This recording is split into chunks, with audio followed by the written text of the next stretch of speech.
So the next thing I want to talk about is bone loss and facial aging. Most people think that the biggest change with dentures is the smile, but the real change happens in the bone and the face. When teeth are lost, the jawbone begins to shrink. This process is called bone resorption, or when basically the bone is melting away. Dentures sit on top of the gums, but they don't stimulate the bone. Kind of like if you have teeth and roots, they do stimulate the bone. So over time, the jawbone continues to shrink, and sometimes it happens dramatically.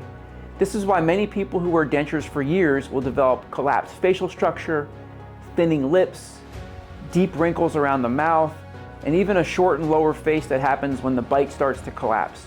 Dental implants, they work very differently. Implants, they act like artificial tooth roots, and as we discussed, tooth roots, they stimulate the jawbone every time you chew. This stimulation, it helps to preserve bone structure and maintain the natural shape of your face. So implants, they don't just restore teeth, they preserve the architecture of the face itself. So I want to show you a real example that helps illustrate what we've been talking about.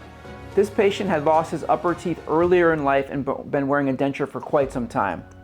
On the lower, he still had his front 6 teeth, but they were significantly compromised and no longer functioning the way they should be. In the back of his lower jaw, he had already experienced bone loss, just like the upper jaw from the denture. Like many people in this situation, he'd adapted over time, but things were progressively getting more difficult. He had made the decision to move forward with a full set of implant-supported teeth on both the upper and lower jaw, what we call one-shot smile at Dental Masters. Now, if you look at his before, you'll notice some of the effects that we discussed earlier. More pronounced wrinkles, less support around the lips and cheeks, and an overall facial appearance that looks a bit collapsed. Sometimes this can make someone appear older than they actually are.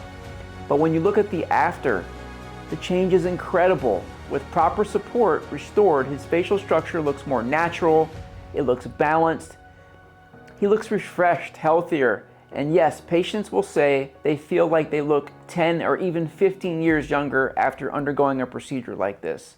And this is not about vanity, it's about restoring what was actually lost. This is the real impact of bone loss over time, and more importantly, what's possible when we rebuild the foundation the right way.